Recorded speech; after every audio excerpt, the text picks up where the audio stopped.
California fire chief uses milk and beer to save two homes in last-ditch effort after finding no water in the hose. And there you go, folks. That is the theme for California in the early days of 2025.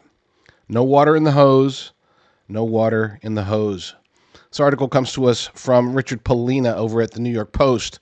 A resourceful California fire chief used milk and a couple of beers to save two homes, including his brother's, as his childhood neighborhood turned into a total nightmare during the deadly wildfires. Orange County Fire Authority Chief Brian Fennessy told his brother and friends in Altadena, a town he grew up in, located 14 miles from downtown L.A., that they'd be fine when the Eaton Fire broke out on Tuesday. However, the inferno hit the neighborhood hours later, and Fennessy feared the worst when his brother's phone stopped working when he tried to call him. So he did what heroes do. He went up there to his old stomping ground, to the place where his family was, and as an experienced firefighter, he wanted to offer help, knowing that there's desperate need for help in Los Angeles right now. He learned his brother and his family were already evacuated, but with his 50 years of fire experience, he was horrified to find that his old stomping grounds had turned into a total nightmare. Flames had engulfed multiple homes in the neighborhood, but they hadn't reached his brother's home nor the neighbor's home quite yet. He realized that he had no water to battle the fire when he went to cool off the neighbor's melting gas meter. So, what did he do? He went inside. He forced his way into the house, opened the refrigerator, found milk and a couple of beers. So he went back and he poured those liquids, those cold liquids, on the meter, and then he pulled the meter back a bit.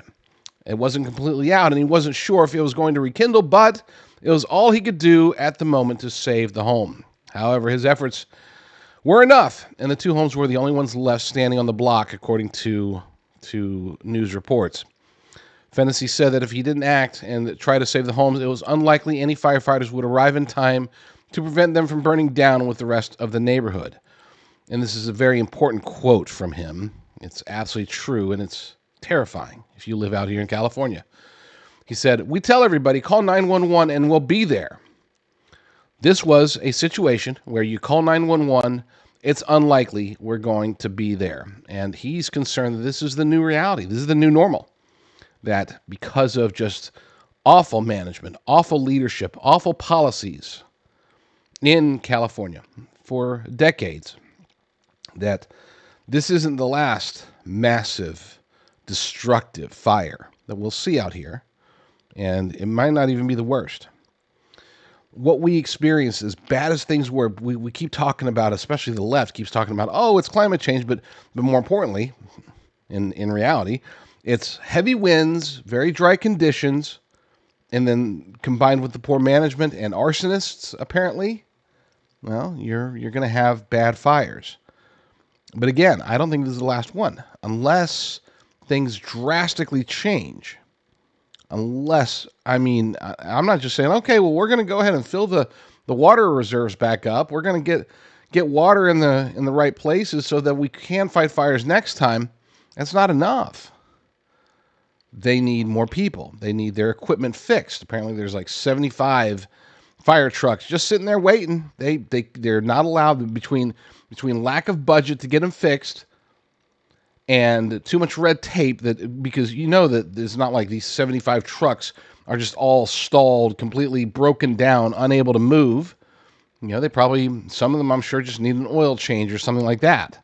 But because of red tape, because of California, because of progressive policies, they're not allowed to participate in the fight. Not that they would probably have enough people to help fight the fires.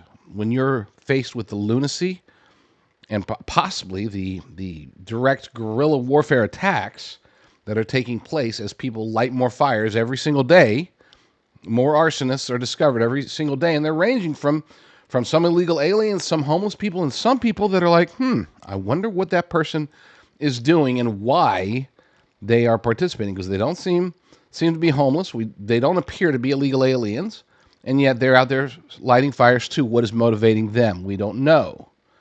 It's become just an absolute debacle, and I will tell you that as somebody, I have family that lives in Los Angeles. Praise God, they haven't been directly affected just yet. But we're keeping the refrigerator stocked, and the spare bedroom is ready to go, just in case, because you never know. You just never know. And I wish you could know. I wish we could have a realistic expectation that in California, if you call the fire department, if you call the police, if you call emergency medical teams, if you call 911, that you're going to get a response in a relatively timely manner. Again, we're talking about a state that, if it were a country, it would be the fifth biggest economy in the world. So how can these resources, these tremendous resources, so many people, so much money flowing through, how can we be so ill prepared for pretty much everything? Riots happen. These flash. What is it? I don't even know what they're called. Where the kids get together and like 50 of them or 100 of them go into like a 7-Eleven and mass rob it and bolt. We've seen examples where it's not like they're running in and running out, in 94 seconds. There was one pretty recently. It was just a month or two ago, where this convenience store was hit. And they were showing in the surveillance video that they had called, the authorities were alerted, 911 was called, and there were kids still in there stealing stuff, breaking stuff, vandalizing, trying to get into the safe, all this stuff for like 30 minutes. It's like, really? Was it out in the boonies or something? No, it was in the middle of some regular, normal city in California. But we don't have the resources. We embrace crime. We don't do the right things with the mentally ill. Many of them are homeless. We don't do anything to fix that. We throw money at it, but that money goes to cronies of whoever's funding the money. We're funding the money, but whoever's dishing out the money, the politicians, the bureaucrats. Oh, I'm getting so sick of being out here. And again, I have to be very thankful for the blessings, because where I live, we haven't been affected by the fires. Where my daughter lives, she hasn't been affected by the fires either, even though that she's much closer. So, I shouldn't complain, but I will, because it is really bad out here, to the point that you have fire chiefs in other counties having to put out fires with milk and beer. Please be sure to subscribe to my new Rumble channel over at jdrucker.com/rumble1. That's the number 1. jdrucker.com/rumble1. That's where I'm going to be putting all of my shows going forward.